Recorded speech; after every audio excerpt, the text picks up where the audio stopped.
Hi everybody, Darren's off this month. I'm here with CookBook. I'm here with Barry Graham. He is a writer from Michigan. I'm up here in Michigan, and he sponsors the Madhouse reading series. He also is the editor and founder of Dog's Plot. But we're gonna make, what are we making today, Barry? We are making Pennsylvania Dutch style chicken and waffles. So we're making some chicken and waffles today, and we're going to be talking about some literary stuff, so should be interesting. All right, we'll be right back. All right, what I'm going to do is make some Pennsylvania Dutch style chicken and waffles. Now I know when people say they're going to make some chicken and waffles, they make some waffles and then they just throw a piece of chicken on there, which is not necessarily how Amish people do chicken and waffles. So I'm going to do it Pennsylvania Dutch style. Now, do you take the skin off usually, or? I don't, because what I'm going to do after this is cooked is I'm going to pull the chicken. Okay. So I don't have to worry about it now. I'm going to pull it all after. Okay, so I'm going to start off cooking the chicken. I was going to make it last night and kind of have it all ready to go, but the problem is chicken of all meats doesn't necessarily work well reheated in leftovers. So I want to make it fresh. It's a little bit more time consuming. None of the prep's done, but I'm going to get it done. I'm just going to start with filling up with water. Now I'm just going to put enough water in here to cover the chicken. So I just used the whole cut up fryer chicken. So I have breast, wings, thigh, and a leg. This takes how long to it kind of like slow cooks them, or? Yeah, so I'm just gonna cook it for about an hour. Let the meat get nice and tender where it's just getting ready to come off the bone. Okay, so what I'm gonna do here is I'm gonna do it just a little bit different. I'm gonna start off with some bouillon cubes. I'm gonna use chicken stock or chicken broth, but I know these aren't as good for you, but the flavor's better, trust me. I've tried it a million ways. Now that has herbs in it, or? I don't know. I don't really know what flavors profile it is. What they are. I imagine they're just like a hard block version of the shit that you put in ramen noodles. Because it tastes about the same. It's the closest thing actually I had that I found to a bouillon cube was a ramen noodle packet. Oh wow. Okay, Anyways, yeah, my mom swears by bouillon cubes over chicken stock or chicken broth. Okay. So I'm gonna trust my mama. Sounds good to me. She's the one who she's the one who taught me how to make this. I grew up watching my mom cook. So that's how I learned. I have no fingernails, so this is gonna be. Okay, just be careful, you know. Yeah. So when did you start writing, or? Writing. All right. Yeah, my writing story is a little bit interesting. So I had this girlfriend in high school. If you're not ever gonna watch this, so I'll just shout her name out. Her name was Angela Eberly. So I had this girlfriend in high school, and she we used to write letters back and forth. Right. And what I noticed on the bottom of her letters is she would write little quotes. Okay. Like just philosophical inspirational quotes. That kind of stuff. And for some reason, she was big time into Charles Manson.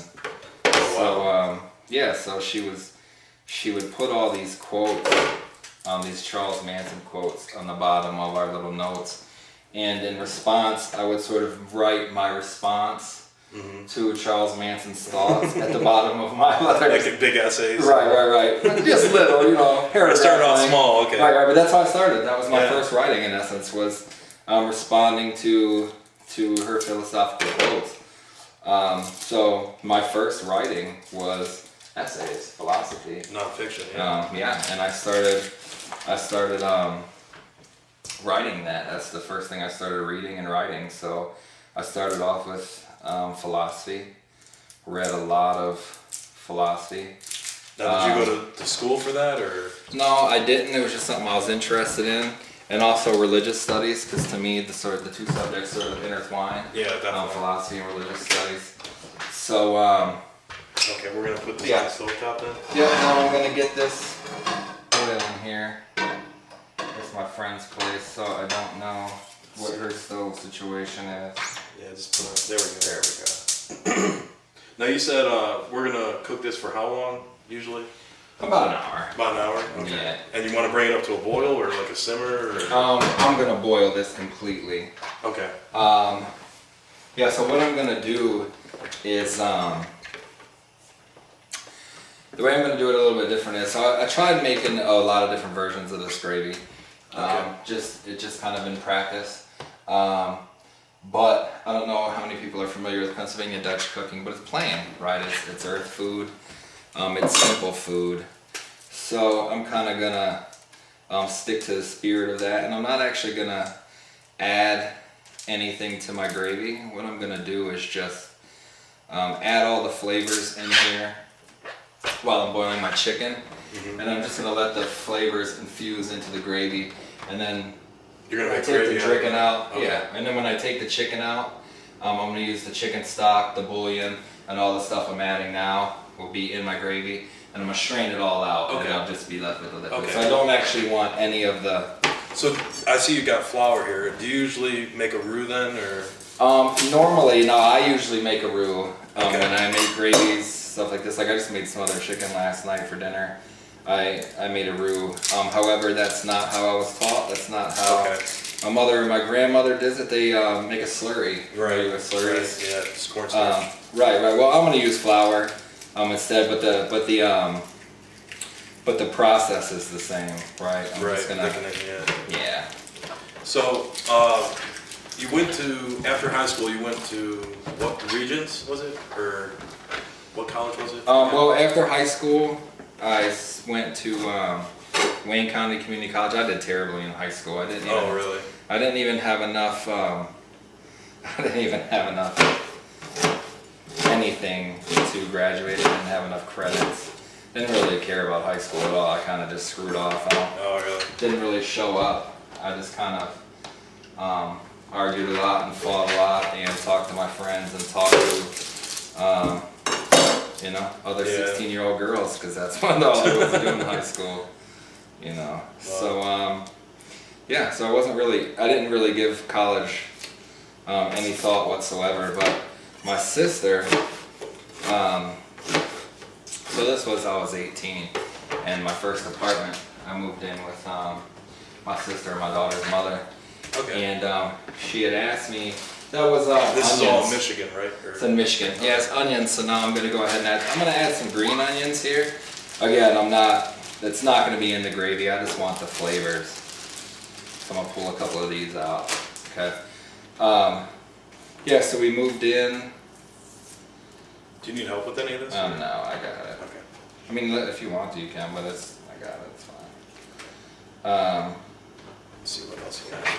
So yeah, we moved in an apartment, and just one day randomly, my sister just asked me if I wanted to go down to the community college with her and take some classes. Now she was going to school there already, or? No, she wasn't. My sister's 4 years older than me. She was working in the auto industry. She still does.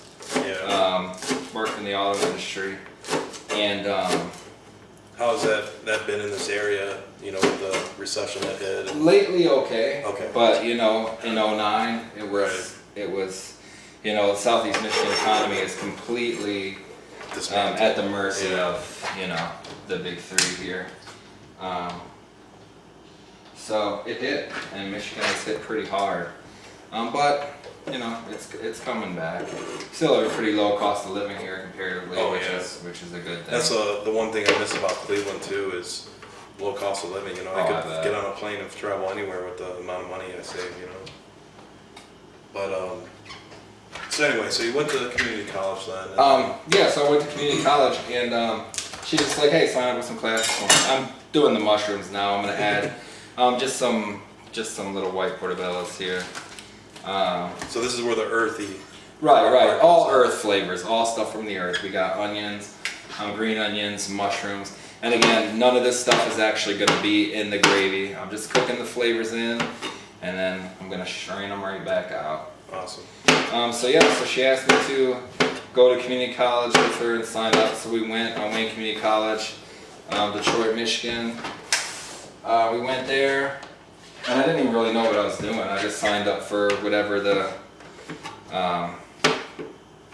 person you talk to, The advisor, counselor, whatever they tell you to get. So that's kind of what I did. The general ed stuff. Yeah, so I did my general ed, and I decided I was going to be a history major because I liked history, so I thought that's what you did, right? It's all stupid, right? Yeah. Like, oh, you go to college for things that you like, and then everything's gravy, but like, you know, that's not real. So, so I started off doing history, and I loaded up on history classes, and it was amazing. I still love history, and American history or just general? Just in general, what I really like is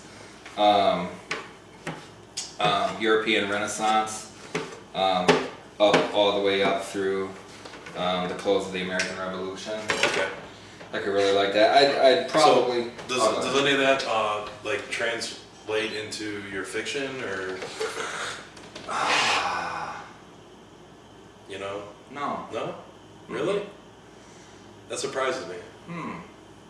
That surprises me. I'd have to think about it. If it does, I'm not aware of it. So I'm gonna have to think on it. That's interesting. But yeah, I started off history, and then I moseyed along to an intro to creative writing class. And the guy, he was a good guy. His name was Dr. Campbell. Brilliant guy. He was a PhD from U of M. And I just, you know, when I first started taking classes with him, I just fell in love with the guy. I started taking all of his classes. He was amazing. Brilliant dude. And, you know, I just started soaking up everything he was saying. And in the creative writing class, don't tell anybody I did this. This is pickle juice. I tried to add just a little bit of pickle juice or olive juice to all of my gravies. The vinegar and stuff. Yeah, just because it gives it a nice little salty, briny, vinegary something. Okay. That it Are these adds if you dill? don't put it. Are these dill or? Kosher? Yeah, they're dill, Okay. kosher dill, so we're good. Dill. Yeah, I usually prefer olive juice, but I didn't have any. Okay. I'm telling you, olive juice is amazing. And if you're not big on salt, but you need something salty and interesting to add a salty component to balance something out, just go with a little bit of there you go, olive juice, and see what happens. So yeah, the creative writing class, I did the creative writing class, and I found that I was good at it. And he asked me what my major is, and I told him history, and he said, "Why? Do this." Yeah. So again, stupid. I'm like, okay, I'm good at it, so I'm gonna. Well, I think it goes to say that, you know, I think every writer has that person that encourages them to, you know, take that jump. And right. You know, there were a couple of them. I had a high school English teacher and then a philosophy teacher when I was in college. You know, pulled me aside and said, you know, this paper or this. Have a stick of butter.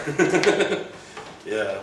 So how do you get to where you are now? You work in Ann Arbor, is it again? Yeah, I work in Ann Arbor.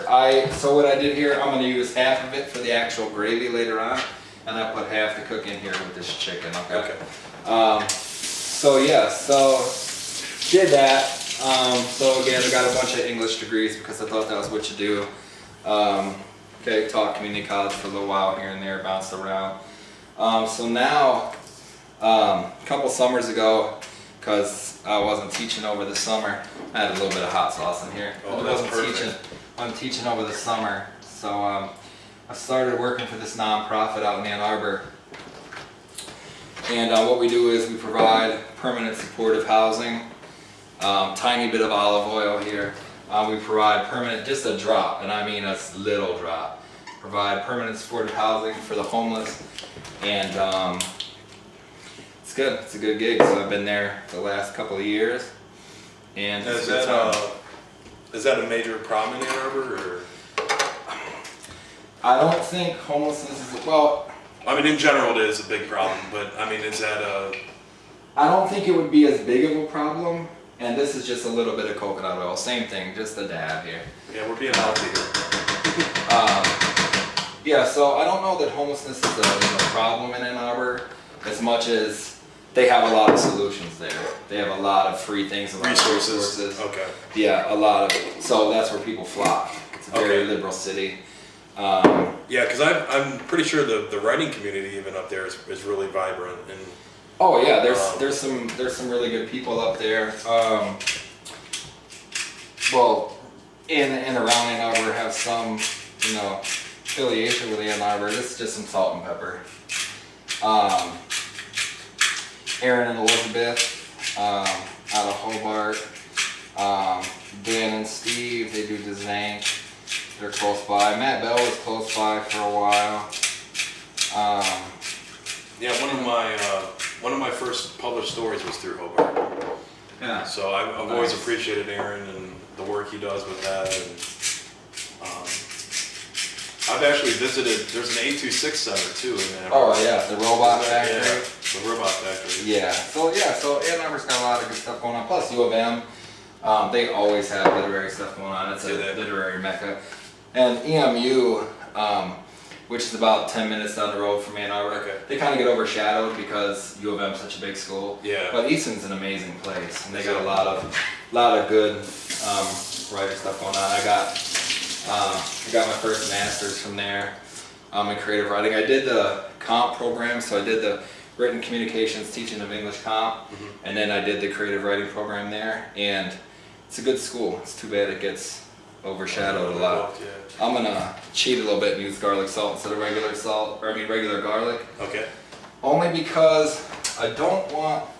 Now this has been on for about what, like 10-15 minutes? Yeah, about 10-15 minutes. So I don't want the garlic to actually show up or overpower anything. I don't want it to be assertive at all. So just gonna put a tiny little bit of garlic salt in there. Okay. And do you cover this then, or usually, or? I usually don't, but I will if I can find a cover here. Okay. So we're gonna let this sit and kind of stew itself, and then we'll sit down and we'll talk. Just Barry and I about some more literary stuff about Madhouse, which is that still going, Madhouse? It is, but we're kind of sort of on a hiatus. So we. Oh, give me 1 second to find a lid. Oh, you're fine. I can tell you about that now. Oh, there we go.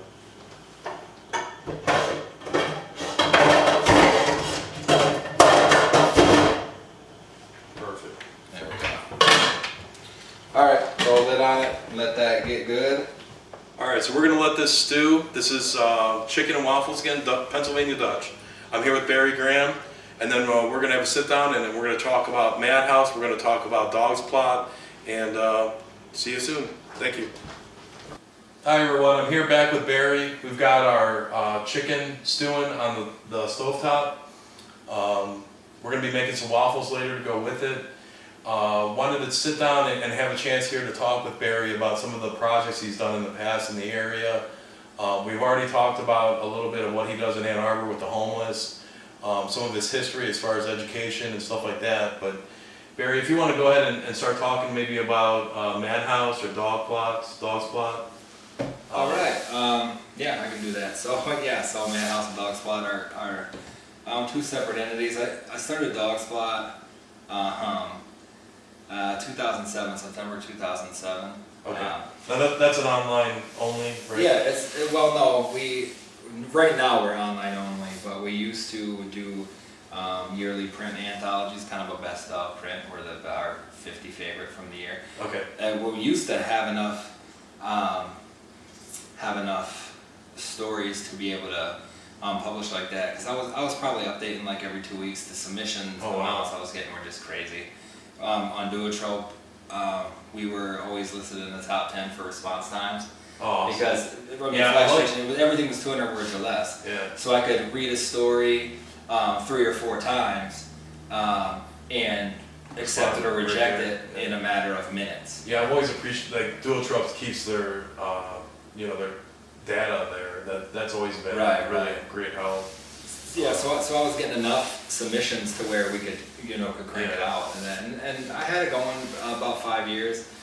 Doing print and online, and it was fun. It was a lot of fun. and then I just couldn't keep up with it anymore. Yeah. I started doing some other stuff. I went to Rutgers, finished up my MFA, and started doing some stuff with Madhouse.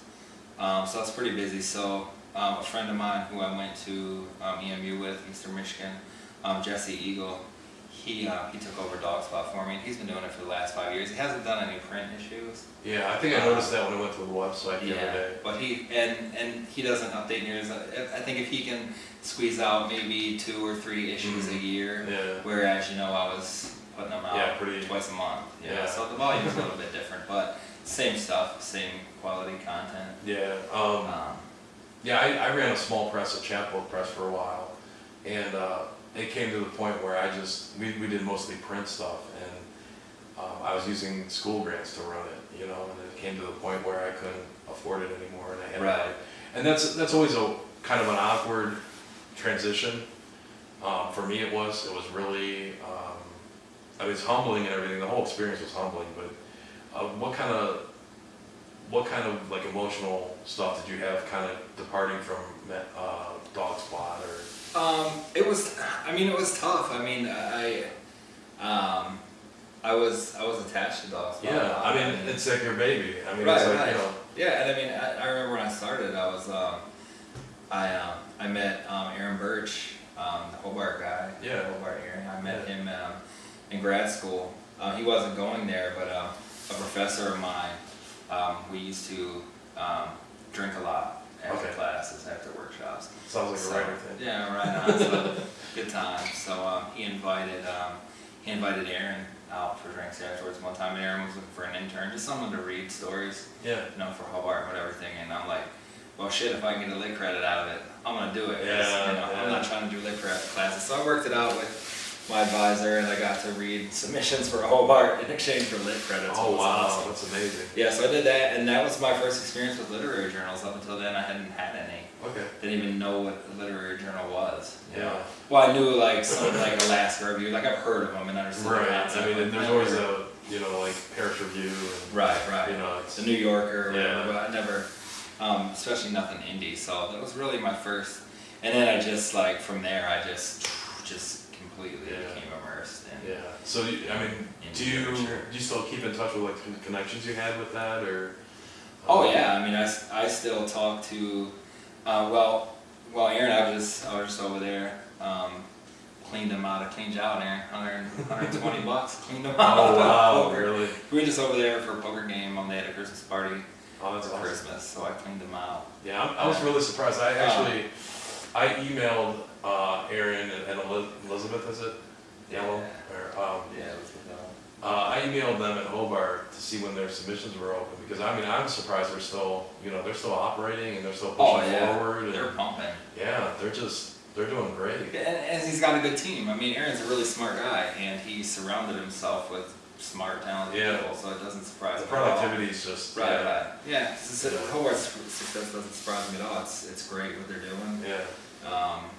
And like I said, he's put together a smart, talented team. Yeah. It's great to see like grassroots stuff like that, continuing to thrive and stuff like that. So, tell me more about Madhouse then. Now, Madhouse it's not operating right now, right? Correct? Right. Or well, it's kind of sort of. So I met Leo. A few years ago, 5 years ago. Okay. And he ran a reading series in Ypsilanti at a little coffee shop, Madhouse Poetry Series. Okay. So I, went in to read and we became friends. Mm-hmm. So he was about a year in, I was helping him find people because I went to school there and I knew people in Ypsi and Arbor, so I helped him find people. So he left for out of state. He took a gig in Champaign. So he asked me if I could run the Madhouse while he was gone. So I kept running for him for a year while he was gone. Now you guys were still working out of the coffee house? Or? The coffee house, yeah. Okay. And then we eventually got kicked out of there. They said we were too profane, which I didn't. Oh wow. But then it started happening a lot. Yeah. So we started bouncing around for about 2 years. I've never heard of a poetry reading getting kicked out for. Well, we ended up getting kicked out of everywhere we went. So we were in Monroe. We went to A couple bars in Monroe we got kicked out. A couple bars in Ipsy we got kicked out. We just kept getting kicked out of places. Just weird stuff. Because I read for you guys. I think it was a couple years ago or something. For sure. I came up and it was at a kind of a divey bar in Yipsy. Yep, Maidstone. Maidstone? Yeah. And that was actually the first time I met you. Oh yeah. We had been Facebook friends and communicated here and there, but I remember meeting Leo. I remember, they had the music and the art show there and everything. Oh yeah. I was really, really pleased with what you guys have put together, Yeah, and Madhouse was a lot of fun. I mean, he started off as just a poetry series, and then slowly we started incorporating music into it, and then we slowly started incorporating everything in. It was kind of, for a while, it kind of got to these weird, like, eclectic, sporadic, like, anything goes shows where we would have, we would have, not just poetry and fiction and live music, but we also had dancers. We had live artists who were painting. Just entertainment. We were doing game shows. We were I didn't know that. Full comedy nights. Body painting, live art installations. Okay. You name it, and we just tried it. Tried it. A whole bunch of different things. So now, Circus go forward a little bit. You guys ran a Kickstarter, right? Because like I said, we kept getting kicked out of everywhere. Mm-hmm. So we're like, the only way we're going to be able to do what we want to do is if we have our own place to do it. Okay. So we raised some money and we got a place going, and it's a lot of fun. We had stuff going on there, full agenda, everything from the regular Madhouse. So Madhouse Poetry initially transitioned into the Madhouse Sessions, when we were kind of just doing whatever. Yeah, I would get monthly invites from you even for those different sessions, and what I really find interesting is how you can grow something from just a poetry series in a coffee house to something that's so distinct and yet so broad. And it if you had any kind of advice for anyone that would be watching right now, or as far as like forming that kind of community and forming that kind of venue for people, the outlet for, expressing themselves. Because I mean, I've ran a few readings. I've ran a reading series once in the summer in Cleveland, and I haven't come close to the success you've had. Well, and it depends. I can see why it can depend on what you think as a success, but I think longevity is success. I think being able to, because it's hard to, because when you're doing a monthly series in the same town, that's not Chicago, it's not Detroit, it's not New York, it's not LA, it's not Austin, any of those places. You have to find ways to keep it, keep it going, to keep it fluid, to keep people there, to keep people showing up, to keep people interested. So we went through a lot of kind of transitions, like I said. And we tried to make our community as inclusive as possible to artists, right? Because at the end of the day, I mean, that's what we're doing. We're creating art, right? Yeah, exactly. And I don't really care what the genre is. For me, the purpose of art, to me, and again, I believe in self-individuality, and we are 7.8 billion people living 7.8 billion different realities, right? Yeah. So, but my reality is that art is created to make people feel something. Like, I want people to physically feel something when they experience a piece of art that I created, whether it's a book, whether it's food, whether it's painting, whether it's I make lotions, I mess around with oils and stuff. So no matter what it is, just expand their experience, experience. I want people to experience art and feel it. But as far as keeping a series and how to keep it going, and this is the biggest thing, and I'll tell this to anybody, this is the biggest thing, you have to be all inclusive, right? And you'd think that that's something normal, like people would get that, but it's not. People aren't inclusive. Right. I found that a lot of the lit community, unfortunately, is not inclusive at all. Yeah. So be inclusive, and there's this weird misunderstanding out there that some people's art is a higher or better quality than other people's art, and that's just false, right? Right, their expression. Right, is your art is no better, your writing is no better, your poetry is no better, your novels ain't any better. You were born, you're gonna die. Right. It's just art. people creating things. Like, this art's no better than this person's that person's. People creating art and creating things, written words that they want to communicate. No, I think art does have certain specific audiences. I think that there are a lot of writers even that they might have a very broad audience, whereas there are other authors and artists that have a very specific niche audience and stuff like that. How do you manage how would you manage putting together a show even Okay, so that's interesting. So the shows that we do now, kind of what we have an idea, we kind of have a formula. Okay, we construct our show. Determined. Right. Okay. Like this is what we want our show to look like. So we know where we want the music, where we want the poetry, where we want the other stuff. Okay. And of course, that's never how it really works. I mean, you know that. People can't think you're shifting they stuff. Get a flat tire. Yeah, right. Yeah. Even up until the last second, you're constantly shifting shit around. You know what I mean? It's just the way it is, So be adaptable. If you want to be successful. And I think that goes with small presses even. In absolutely. And being inclusive, being adaptable, never be afraid to try new things, never be afraid to be laughed at, never be afraid, someone's not going to like this, someone's not going to be interested in this, just fuck them, do it. Yeah. And then if they come, they come, if they don't, they don't. Yeah. But if you believe in what you're doing, keep at it. Yeah. So you guys ran the Kickstarter for a little bit, you got the building for a while, you were running events there and everything like that. Is there a future for Madhouse still, do you think, or? Oh, absolutely. I mean, this is what we're talking about right now, and the biggest reason that we haven't begun sort of on this trek, for one, is me and Leo, the other guy who runs Madhouse, Leo Jarrett, who he's an amazing poet and writer and just literary and art guy in general.